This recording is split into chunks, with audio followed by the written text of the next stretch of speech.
Hey y'all, what's up? My name is Leah and I'm the owner and creator of Cookies and Conversations, a gourmet cookie bakery here in the city of Chicago. I'm still going through the process of getting fully officially open, but I am super excited to have my own space. Back in 2019, this dream had began to unfold and has only been just magnifying and growing ever since. My company really has been focused on, though, enjoying good quality, delicious desserts in the form of cookies, as well as conversation. Really finding that people with our devices, which are super connective, sometimes miss connecting, and wanting to encourage different types of connecting, especially that interpersonal, one-to-one, communal connecting that we don't always get to do. We always know what's going on with everyone around us.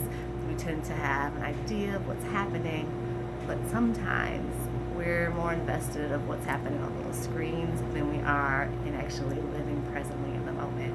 And it's a challenge.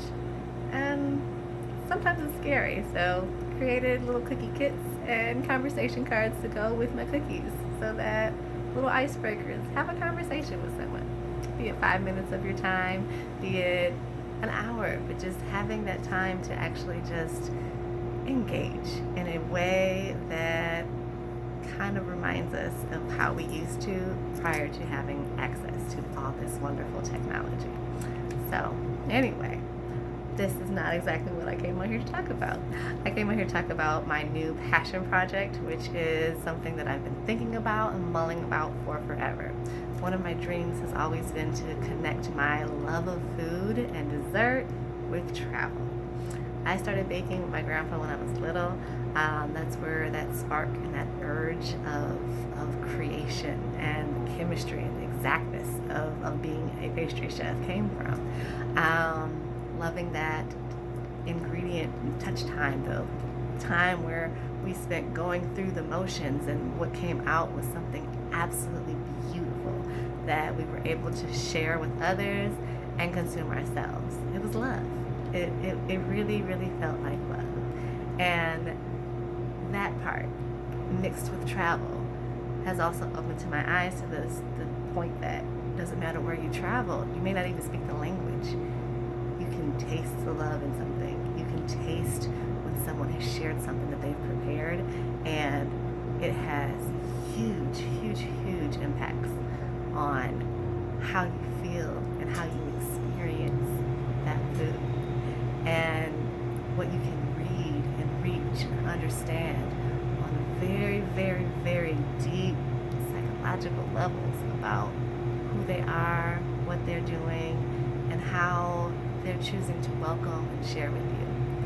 And those things are, I think, super important. And there's something that can't really be replicated when it comes to technology.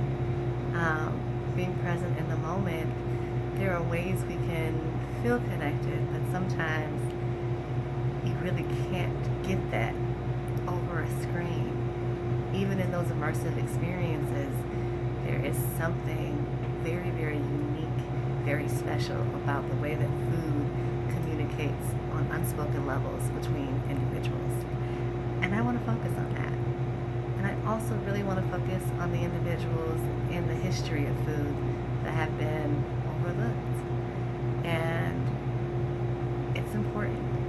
It's definitely important. So I'm creating a space for myself, creating a space, a seat at the table to connect my love of baking, my love of pastry, and just good food with people. And so this is my series I'm coming up with called Talk Cookie to Me Tuesdays. It's planning on being every other Tuesday, where I talk to different chefs and foodies and pastry people around the city of Chicago, but also the country and the world. This is how I'm planning on connecting my love of food with my love of travel. I'm making space for myself. Just gonna say that. Just say that there. So hopefully you'll be interested in coming along on this journey with me and seeing what can unfold. Miss Issa Rae put it something very, very nice. It's just like, I don't know, it may not work, but at least I tried. Like, I'm trying something new, stepping out of my comfort zone and feeling very, very led to do this work, to tell the stories of people who've been overlooked. One of the things that has been really, really important in history, because I love history, is that we don't always connect the present to the past. And one of the things in the present is that our labor and our food are definitely very much commodities, much like hundreds of years ago. As people traveled, so did their food and their foodways. As new people met other people in various different capacities, food was traded, spices were traded, ways and knowledge were shared and traded, and people grew, cultures grew, and traditions grew around food and how it was connected. You think about the commodification of people, though, starting in the 1400s, or actually even way before then, if we really want to get into it, but we're not. But if you think about the commodification of people and transatlantic slave trade, we can think about how spices and various other different plant material that we consume now traverse the world as well. Chocolates, sugar, cinnamon, so many other things, peppers. There is so much moving and shifting of various different foodways across the globe. And with that shifting were people. And those people created new traditions and new stories to share with what they had. And that's the one thing that is so powerful and so beautiful about food, is that in many different ways we've shared so many places of connection with one another. We share so many different traditions that are lost as far as where they started, but they're so important to who we are today. They are ways to reach back and find groundedness and security in self and within our communities. And definitely want to talk as much as I possibly can and share and shed light on that as much as I possibly can. I have known so many incredible people since really diving headfirst into this food journey in 2018 when I went to the French pastry school, but even just in general, where I used to bake for my teams in my previous career, just sharing that sweetness, sharing that joy, sharing that light with others. It is just so wonderful, and that's what food does. You can go to a completely different country, not speak the language, nothing, and communicate so beautifully just with the dishes that you're eating. Like, it's incredible. You could also do that same thing and be like, I know these spices. They're like something I have at home. Food communicates. Food shares. Food is so incredible, and so are the people behind it.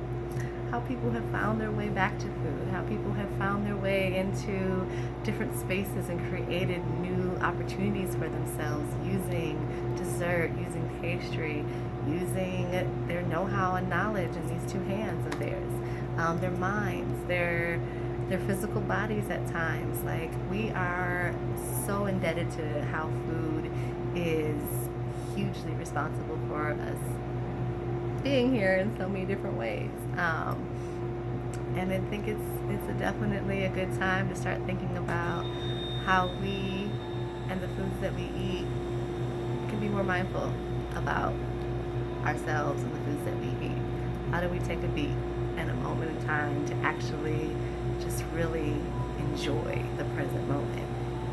And maybe, just maybe, hear the stories and understand what is being shared in those moments when you're spending it with other people, because food is communal. And in this time currently with the pandemic happening, we feel really, really separated. And there's also all these other different things happening globally that also feels very, very separate. But really, we are just so much more connected. We are so much more in community with one another than I think we even realize or want to admit sometimes. So that's what I'm hoping to share as I travel and talk to different folks here in the city of Chicago and around. So I hope y'all join me. I hope y'all join me on this adventure, this place that I'm going to try something new. I have no idea if it's going to work. And hey, it doesn't really matter because it's for me.